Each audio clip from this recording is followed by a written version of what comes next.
Hello, welcome back to Because of Winn, Dixie. It's time to read chapter 14. Take out your book and turn it to page 92 and read along with me. Chapter 14. Sometimes I told Gloria the story Miss Franny Block had just told me. Or I imitated Otis tapping his pointy-toed shoes and playing for all the animals, and that always made her laugh. And sometimes I made up a story and Gloria Dump would listen to it all the way through from the beginning to the end. She told me she used to love to read stories, but she couldn't anymore because her eyes were so bad. "Can't you get some really strong glasses?" I asked her. "Child," she said, "they don't make glasses strong enough for these eyes." One day when the storytelling was done, I decided to tell Gloria that Otis was a criminal. I thought maybe I should tell an adult about it, and Gloria was the best adult I knew. "Gloria?" I said. "Mm-hmm," she said back. "You know Otis?" "I don't know him, but I know what you tell me about him." "Well, he's a criminal. He's been in jail. Do you think I should be afraid of him?" "What for?" "I don't know. For doing bad things, I guess. For being in jail." "Child," said Gloria, "let me show you something." She got up out of her chair real slow and took hold of my arm. "Let's the two of us walk all the way to the back of this yard." "Okay," I said. We walked, and when Dixie followed right behind us, it was a huge yard, and I had never been all the way to the back in it. When we got to the big old tree, we stopped. "Look at this tree," Gloria said. I looked up. There were bottles hanging from just about every branch.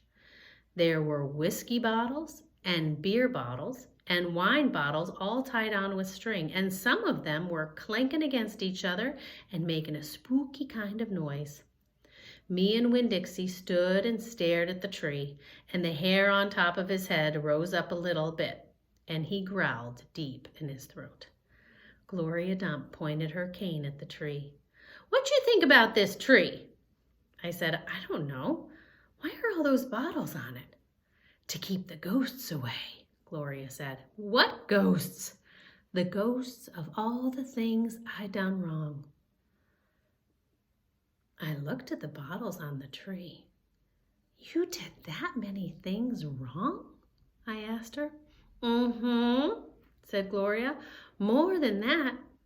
But you're the nicest person I know," I told her. "Don't mean I haven't done bad things," she said. "There's whiskey bottles on there," I told her, "and beer bottles." "Glor, child," said Gloria Dump, "I know that. I'm the one who put them there. I'm the one who drank what was in them." "My mama drank," I whispered. "I know it," Gloria Dump said. "The preacher says that sometimes she couldn't stop drinking." "Mm-hmm," said Gloria again. "That's the way it is for some folks.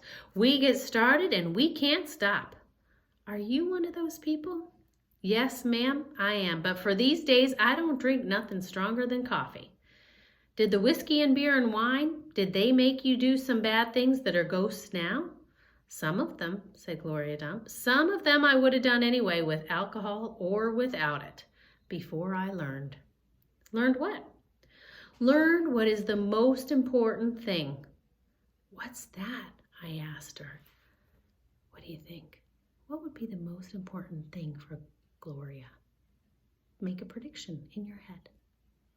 Connect to the text. What would be the most important thing for you to know at this time in your life? What would it be?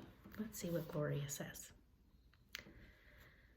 "It's different for everyone," she said. "You find out on your own, but in the meantime, you got to remember you can't always judge people by the things they done. You got to judge them by what they are doing now. You judge Otis by the pretty music he plays and how kind he is to them animals, because that's all you know about him right now. All right?" "Yes, ma'am," I said. "And them Dewberry boys, you try not to judge them too harsh either, all right?" "All right," I said. "All right then," said Gloria Dump, and she turned and started walking away. Winn-Dixie nudged me with his wet nose and wagged his tail. Before he saw I wasn't going, he trotted after Gloria. I stayed where I was and studied the tree. I wondered if my mama, wherever she was, had a tree full of bottles, and I wondered if I was a ghost to her, the same way she sometimes seemed like a ghost to me. That's the end of chapter 14 of Because of Winn, Dixie. Thanks for joining me.